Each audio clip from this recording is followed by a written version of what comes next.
of the Republic of the Philippines, President Ferdinand R. Marcos Jr.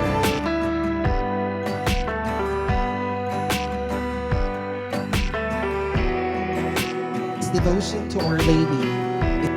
Our presider for this is with you in the unity of the Before all age. The city of Tacloban bears witness to a tale of unyielding resilience and extraordinary transformation.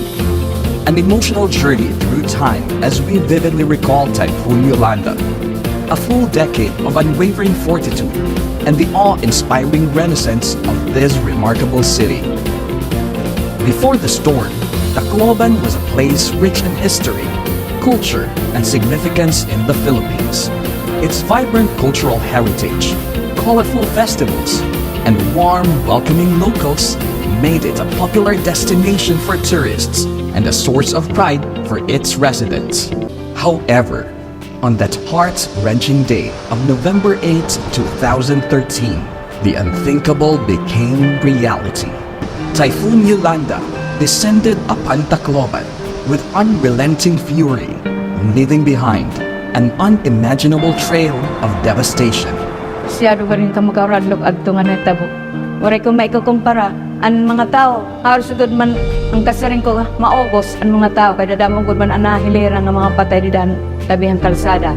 The tragedy struck and took away my family. I really didn't know how to start over again, and I felt that I had no reason to live anymore. In the immediate aftermath, chaos and grief gripped the city. Families swept for their lost loved ones, and some residents chose to leave, unable to bear the devastation. Tacloban was a city in mourning, but amid the despair, some, determined to rebuild, stayed and stood strong in the face of the unimaginable. Bangon, Tacloban, wag kang Surviving Yolanda in 2013 was an eye-opener, but realizing the power in our stories was pivotal. Because yes, everything was taken away by that storm, but we gained stories that can put a human face to the numbers and statistics of climate science. Kini nga luyot barko, amo niton balay. So sa Nainabuan Yolanda, naugusta na akong pamilya, akong nanay, tatay, duwa nga bugto, tapos naupon pa na akong anak. Anto nga pag Yolanda makusog, di kami maharam ko na kami makuha pagkaon. Asin talaga makuri kay anto nga panahon, di kami maharam liwat ko na maunguan medisina para ng mga anak. bangon, aking Tacloban. The journey to recovery began, a process of rebuilding, cleanup, and rehabilitation. Local leaders, NGOs, and the community came together to rebuild the city with the invaluable support of international aid. Infrastructure improvements and long-term projects reshaped the future of Tacloban. Awi to, baga na ako ang galing pabahay, andi ako yan na natrabaho, kuhan barbero, at least baga nakakatalwa sa igan man panadlaw-adlaw. Pinaagyan, bulighan mga NGOs, nagpaka-agwil kami ng mga balay. Salamat han local, ng national, ng international. Usa pa, salamat kan Lord nga tanan. May mga tao nga iyaging gamit para mabuligan ang mga biktima ni Yolanda. Now, in present-day Tacloban, the city stands reborn, a symbol of strength and the triumph of the human spirit. The community thrives, the economy soars, and the resilience of its people shines brighter than ever. That's why I told myself that I won't waste a single minute of the second life that I was given. I wanted to be part of something bigger than myself. I wanted to do something purposeful. And that's how I dedicated my life to climate justice activism. Individuals have resurrected their lives, local businesses have prospered, and culture flourishes once again. As our journey continues, we stand united in awe of Tacloban's indomitable spirit.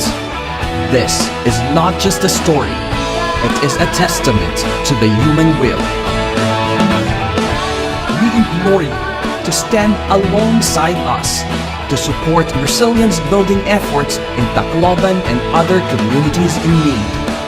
Together, we shall face the future with unwavering hope, unbreakable unity, and a determination that knows no bounds. Ilang buhay pa ang pinili sa akin. Iwan ng bahay ko, yun din ba ng hangin? Bahay ko, di papatay kahit anong bagyo.